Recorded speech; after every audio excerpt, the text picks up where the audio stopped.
अस्सलामुअलैकुम जी मेरे फ्रेंड्स, उम्मीद है सारे दोस्त खैर आफियत नाल होगे। अल्लाह पाक तुहानू जनाब खुश रखे, आबाद रखे। शुक्रिया मेरा उन्होंने दोस्तों का कि जिहड़े जनाब लगातार मेरी हर वीडियो वेखते हैं पे लाइक्स कर रहे हैं, कमेंट्स कर रहे हैं।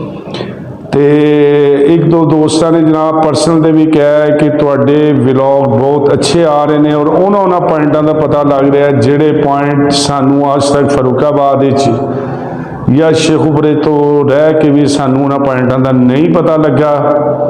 तो दोस्तों कोशिश तुहाडे लई करी दी है, बहुत मेहनत करी दी है। ਉਹਦਾ रिजल्ट एक ही मंगीदा है कि साडे चैनल नूं जिन्हें अजे तक सबसक्राइब नहीं किया बराए मेहरबानी मेरे चैनल नूं जरूर सबसक्राइब करो। मेरी हर वीडियो नूं अगे शेयर भी करया करो ते नाल दिते गए बैल आइकॉन दे बटन नूं भी जरूर दबाया करो। तो अज की वीडियो जी मैं लैके आया है स्पैशल जनाब साडे फरूखाबाद की एक नान टिक्की, समोसा और चिकन टिक्की इन्हों की जनाब बहुत ज़्यादा मशहूर है। फरूखाबाद शहर वाले लोग तकरीबन इन्हों जानते हैं। मलिक भारा साहब पुराना नैशनल बैंक हुंदा सी, वो चौक इन्हों की रेहड़ी है। सफाई अखीर दर्जे की हुण तुसीं वीडियो दे विच भी वेखोगे और हर चीज़ नूं अच्छे तरीके नाल बनाते हैं। अच्छे तरीके नाल इन्हां दीयां चटनियां और बाकी लवाजमात भी हुंदे ने।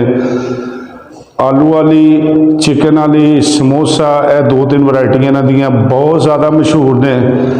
तो जदों भी आओ यह वीडियो वेखो तो इन्हों आके इन्हों का टेस्ट जरूर चैक करो।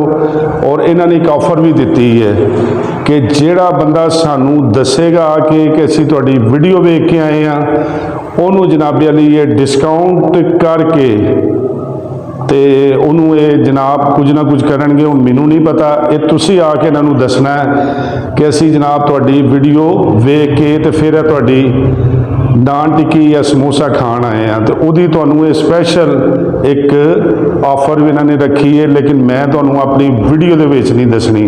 आओ हुण अपनी अखां दे नाल सारा मंजर तुहानूं विखाने आ।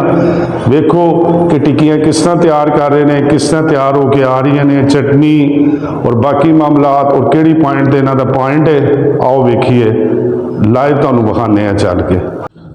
अस्सलामुअलैकुम जी फ्रेंड्स, अस तुहानूं खुआने आ मलक बारे दियां जनाब टिक्कियां, आलू वालियां ते चिकन वालियां टिक्कियां।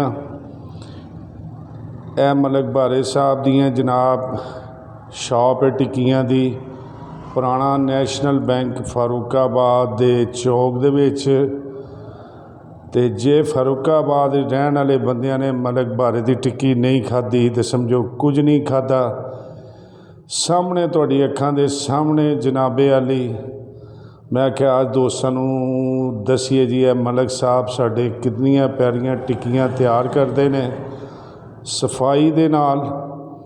और तुहाडी अखां दे सामने जो कुछ भी तैयार करनगे वो भी तुहानूं विखाने आ पे नाल नाल। ए जनाब कढ़ाई दे विच टिक्की तैयार हो गई, पकदी है भी। मलक साहब पकाओ जी पकाओ, मलक साहब जल्दी जल्दी। तो कड्डो बाहर जनाब इन्हों। ए देखो जी तेल वेखो कितना साफ, ऐसा साफ तेल। तो यह बन के आ गई जनाब आलू वालियां ते चिकन वालियां टिक्कियां। तो यह हुण तुहानूं जी विखाने आ। तुसीं बार बार दसना पिया भी तेल वेखो, सफाई वेखो तुसीं। ऐसी सफाई तुहानूं किसी जगह ते नहीं मिलेगी। तो यह हो गई जे तैयार मलक साहब दियां टिक्कियां। तो यह चटनी है, मिठी चटनी, दही वाली चटनी जनाब।